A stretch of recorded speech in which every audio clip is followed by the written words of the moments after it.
Olá, meu nome é Andrei Soares, sou oncologista clínico, membro do LACOG-GU. Estou aqui com meu colega Fernando Maluf. O Fernando é oncologista clínico, membro do LACOG-GU também, coordenador do Hospital Santa Lúcia, membro do comitê gestor do Hospital Albert Einstein, diretor associado do Hospital Beneficência Portuguesa de São Paulo.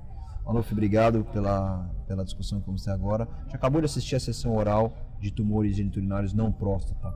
Fala um pouquinho o que foi de novidade. Então, acho que a gente teve pouca mudança de prática para quando a gente chegar lá em São Paulo e começar a trabalhar, ou voltar para o Brasil e começar a trabalhar, mas a gente teve algumas boas notícias, né? Começando por rim, o que você viu de interessante? Eu acho que o primeiro trabalho foi o primeiro trabalho apresentado na sessão oral do McDermott, que é um pesquisador muito focado em imunoterapia desde a época da interleucina 2 em altas doses. Foi estudo com pembrolizumab na primeira linha em pacientes virgens de tratamento. Um estudo com 110 pacientes que mostrou uma taxa de resposta de 39%. Dessas, mais ou menos 3% de respostas completas. São dados que pessoalmente são muito surpreendentes e colocam, obviamente, com a menor toxicidade o questionamento de um potencial primeira linha no futuro, ao invés de combinação de duas imunoterapias ou de uma imunoterapia e antiangiogênico. Claro que esse estudo é um estudo que emite um sinal, é um fase 2, então ele não é um estudo que muda a conduta, mas que provavelmente vai servir de base como um braço adicional, na minha opinião, para futuros estudos comparando imunoterapia com antiangiogênico ou duas imunoterapias, que é o caso, por exemplo, do estudo Checkmate 214. Checkmate ele mostrou com clareza que ipi/nivo foi fortemente superior a sunitinib, com uma redução de risco de morte de 37%. Obviamente, uma combinação ela é sempre mais tóxica do que monoterapia. Então, esse é um questionamento que vai ser bem importante a partir desse resultado, desse estudo. Eu acho que esse é o grande ponto, que na verdade, quando a gente avalia, acho que hoje o Checkmate ele levou a barra, né? Então a gente tem ali uma taxa de resposta muito alta, em torno de quase 45% na população em geral. Lembrando que esse estudo, o endpoint primário era a população de risco intermediário e alto risco, né? Prognóstico ruim e intermediário. E quando a gente avalia PDL1 para esses pacientes, essa taxa de resposta é para quase 65%. Da mesma maneira, a redução do risco de mortalidade. A gente tem um estudo em Motion, que também é uma combinação de atezolizumab com bevacizumab, que o endpoint primário na população PDL1 sobre de progressão também foi positivo, numericamente um pouquinho pior. E a taxa de resposta na população com PDL1 positivo foi positivo, na população ITT ela não foi tão boa assim, em torno de 37% para quem fez a combinação versus 33% para quem fez sunitinib. E o que você chamou a atenção desse estudo do pembrolizumab como droga única é muito interessante, porque a taxa de resposta é muito parecida com esses outros estudos. Apesar da taxa de resposta patológica ainda não atingir os 10% do estudo, por exemplo, do Emotion, ou eventualmente até os 16% no PDL1 positivo do resposta completa no Checkmate, é um estudo bastante intrigante. Agora, a grande dificuldade é nenhum desses estudos que a gente tem hoje em dia, eles têm o terceiro braço de imunoterapia isolado, né? Isso é uma grande crítica. Está todo mundo comparando o que era o padrão prévio, a gente tem essa deficiência para essa avaliação. E esse estudo tem um dado interessante que nos pacientes com expressão aumentada de PDL1 a resposta foi de 50%, mostrando que talvez exista uma correlação. Importante também que a resposta foi maior nos pacientes com risco intermediário ou desfavorável, o que obviamente vai em acordo com o estudo do Checkmate 214, que o grupo que mais se beneficiou foi o grupo de risco intermediário ou desfavorável em relação ao risco favorável, o que é muito interessante porque talvez, a despeito de ser a mesma doença, o ambiente imunológico seja diferente de acordo com o risco do paciente. Foi muito interessante que, para a gente até finalizar o ponto de imunoterapia para rim, na discussão do Schwery, que foi bastante interessante no final, ele citou dois pontos. Um ponto muito importante que é em relação à toxicidade que você falou, né? Então, os pacientes que descontinuaram, por exemplo, no Checkmate, foi de 22% dos pacientes que descontinuaram, em torno de mais ou menos 10% só no estudo com pembrolizumab. Eu cito algo a mais que me parece muito interessante, que não foi falado na apresentação, mas que para mim é importante a gente avaliar, que no Checkmate 60% dos pacientes fizeram uso de corticoide, quer dizer, precisando para amenizar algum tipo tipo de efeito. Sendo que só 12% fizeram isso no estudo pembrolizumab. Acho que este é outro grande ponto importante da gente levar em conta em relação à toxicidade. Claramente monoterapia é menos tóxica. Isso, na verdade, a gente não precisaria nem de um trabalho, um estudo para mostrar isso. E tem um segundo estudo nessa sessão, também nessa primeira parte da sessão, que foi o IMotion 151, comparando, como você falou, atezolizumab, bevacizumab versus sunitinib. O estudo já tinha mostrado um aumento na sobrevida livre de progressão na ASCO geniturinário desse ano, e que o Bernard Scoudier mostrou que essa combinação frente a sunitinib foi superior em termos de qualidade de vida. O que eles avaliaram de qualidade de vida? Sintomas mais leves, o quanto que os sintomas menos atrapalharam no dia a dia, tempo para deterioração dos pacientes. Então, é interessante que esse estudo então bateu o objetivo primário, na verdade eram dois, um deles já foi visto, que era sobrevida de progressão, e o objetivo secundário, mas na minha opinião não menos importante, é que a qualidade de vida da combinação de imunoterapia antiangiogênico, no caso o bevacizumab, foi superior em relação ao sunitinib.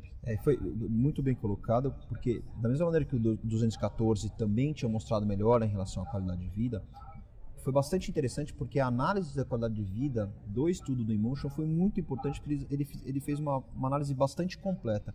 E mais interessante, ele fez o questionário, que é sempre a nossa discussão, né, em relação ao uso do sutente, na piora do início, e na piora depois das 4 semanas, e no início o paciente está melhor. Ele fez o questionário no primeiro dia e no 22º. Então tirou um pouquinho esse problema de que no pior momento ou não. Então bastante interessante. Mais alguma coisa de rim que você viu nos outros dias que eventualmente a gente possa citar? Eu acho que rim, na verdade, na minha opinião, são os estudos mais relevantes. A gente tem só um estudo que foi negativo na sessão oral também, foi o estudo RESORT.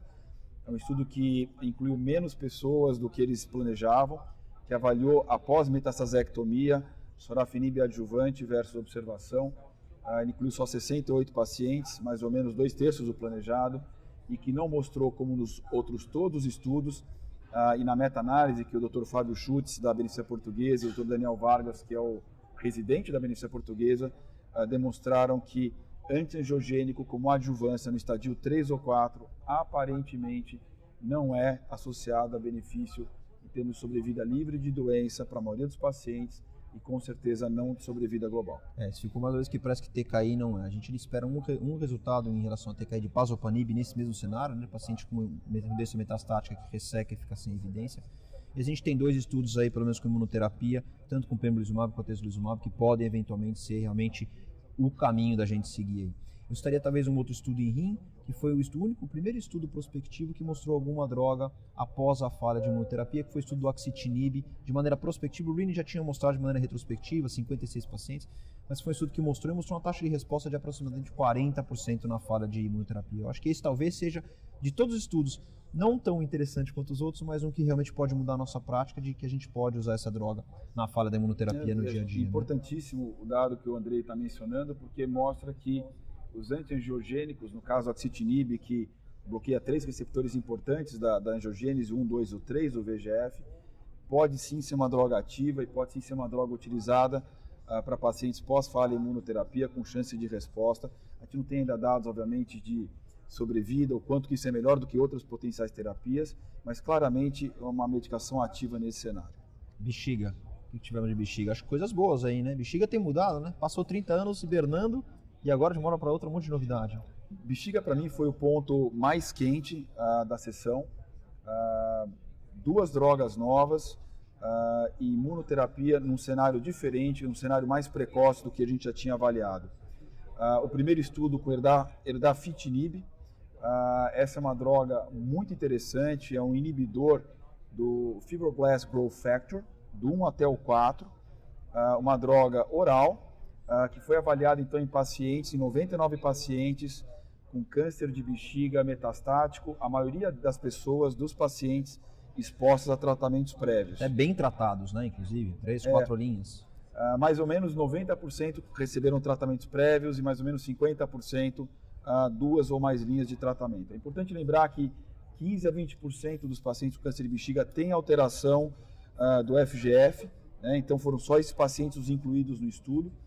E essa droga, na dose de 8 mg por dia, depois podia ser aumentada para 9 mg, foi associada à resposta em 40% dos pacientes com uma sobrevida média de 14 meses.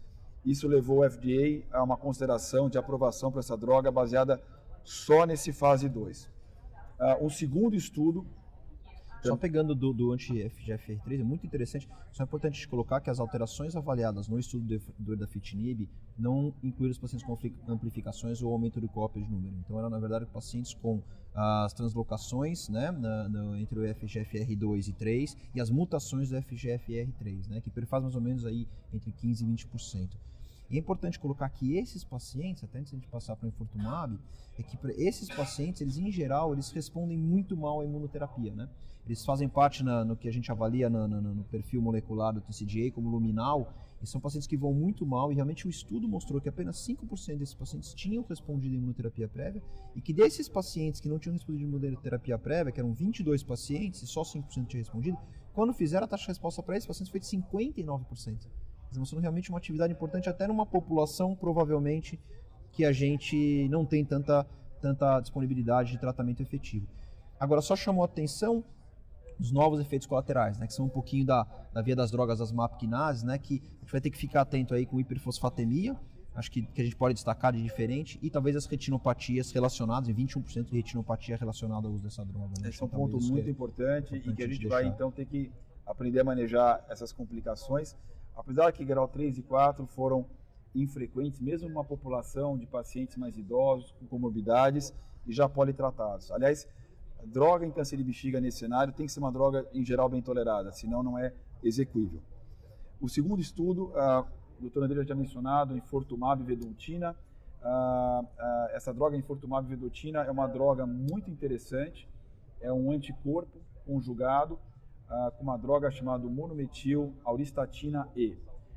Essa droga se liga à nectina 4, que é uma molécula de adesão na membrana do tumor, e aí então essa droga adentra nesse momento no tumor, estilo cavalo de Troia, e essa droga é um inibidor do microtúbulo.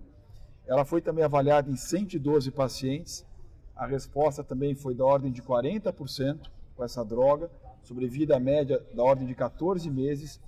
Interessante que a resposta em pacientes com metástases hepáticas, que geralmente são tumores ruins, de mau prognóstico, foi também da ordem de 40%, o que para mim é muito significativo.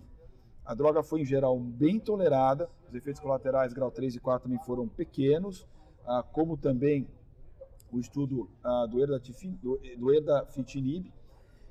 E essa droga também, como o erdafitinib, também está agora no track do FDA por uma aprovação baseada outra vez no estudo de fase 1 até, na verdade, né?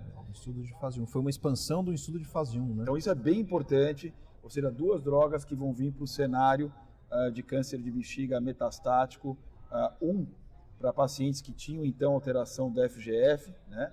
E outro para esse grupo de pacientes então potencialmente que respondem. O que está levando então agora estudos randomizados com essas duas medicações no cenário da segunda linha.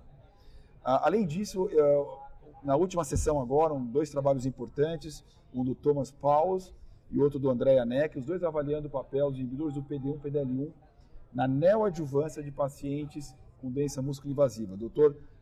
Tom Pauls incluiu só pacientes inelegíveis à cisplatina ou que refutaram quimioterapia baseada em cisplatina, e observou uma taxa de resposta num grupo grande de pacientes, se não me engano 68 pacientes, da taxa de 29%. O André Janek foi o segundo estudo, o do Tom Pauls foi 2 ciclos de atezolizumab. Os pacientes PDL1 positivo foi para 40% essa resposta. Mais ainda, mostrando talvez um valor. E o André Janek foi 3 ciclos de pembrolizumab nesse grupo de pacientes também com doença músculo-invasiva, todos elegíveis para cisplatina, diferente um pouco população, e mostrou uma taxa de resposta completa patológica na peça cirúrgica de 39%. Quando ele juntava um score positivo para PDL1, associado a alterações dos genes de reparo e retinoblastoma, a taxa de resposta de 10 pacientes tratados nesse perfil completa foi de 90%. Então, mostrando que os inibidores de PD1 e PDL1 são extremamente ativos nesse momento da doença, e talvez biomarcadores, além de PDL1, vão ser bons discriminadores para avaliar quem são os grandes respondedores. Assim como o Paulo já tinha mostrado o valor do TMB no estudo do Invigor, previamente na ASCO GU desse ano, a gente também teve a avaliação do TMB pelo Foundation no estudo do pembrolizumab, mostrando também que os pacientes que atingiam a taxa patológica, resposta patológica completa tinham um TMB mais alto do que os pacientes que também não atingiam. Então, acho que o TMB também é um marcador. E para a gente ficar de memória, assim como em rim, aparentemente a mutação do PBMR1, alguma perturbação genômica do PBMR1 também aumenta a possibilidade de resposta dos pacientes. O único ponto é que numericamente é difícil de comparar esses estudos, mas a gente tem que colocar que no estudo do pembrolizumab, a descrição do investigador, os pacientes que não tinham resposta adequada, a princípio com as 3 doses de pembrolizumab, poderiam receber dose de NCM-VAC, e que 10% desses pacientes receberam esse tratamento depois. Mas não tenho dúvida que assim como a gente comentou em rim com imunoterapia isolada, o fato da toxicidade muito menor para os pacientes que fazem imunoterapia também é um cenário muito bom. Em relação a alguns outros tumores, a gente teve uma leve apresentação sobre testículos. Você acha que isso muda alguma coisa, Fernando, que a gente já vem fazendo? O testículo, estudo de fase 2 randomizado, 88 pacientes, se não me engano, 83 só analisados, comparando TIP 4 ciclos versus BEP 4 ciclos, risco desfavorável intermediário. Para mostrar que esse TIP seria melhor do que BEP? A expectativa era essa, seria melhor em 20% em termos de resposta favorável, que era a resposta completa, ou resposta parcial, marcadores negativos em 6 meses. Não foi melhor, foi semelhante, mas como no nosso grupo, a Einstein Beneficência e Santa Lúcia ainda faz o TIP para pacientes de risco intermediário desfavorável, que tem alguma contraindicação à bleomicina, que essa também foi a conclusão do Darren Feldman, do Memorial, que foi o primeiro autor desse trabalho. E por último, em câncer de pênis, um estudo de vinflunina mostrando uma atividade relativamente pequena. Essa é uma doença órfã de tratamento e que novos estudos vão tentar avaliar agora o papel de imunoterapia em câncer de pênis para tentar, pela primeira vez na história, mostrar algum resultado melhor do que os pobres resultados que a gente tem hoje. Fernando, obrigado pela nossa conversa. Eu não queria deixar de falar para todo mundo, reservar a agenda dia 23 e 24 de novembro, teremos o nosso evento, do segundo evento do Grupo LACOG, o GEO Review. E Fernando, vamos chamar todo mundo para levar os pacientes ao nosso estudo LACOG 0415. Então, para quem não está ainda sabendo, esse estudo já está em andamento, é um estudo de iniciativa do grupo do LACOG, com coordenação do Fernando. Os pacientes com câncer de próstata metastáticos sensíveis à castração são randomizados em 3 braços, o que hoje seria o padrão, na verdade, que é abiraterona e bloqueio androgênico, um outro braço com apalutamida sem bloqueio androgênico, um terceiro braço de apalutamida com abiraterona também sem bloqueio androgênico. Um desenho muito interessante, e quem tiver paciente, acho que pode até entrar no site do LACOG, entrar em contato direto com a gente para submeter os pacientes ao rastreamento e potencial estudo. Esse é um estudo importante para o país, porque vai tentar estabelecer uma nova forma de tratamento, não castração, para os pacientes com doença metastática. Então, Andrei, obrigado. Obrigado, e Fernando. a gente segue na ASCO com mais boas notícias, né? Ótimo, obrigado.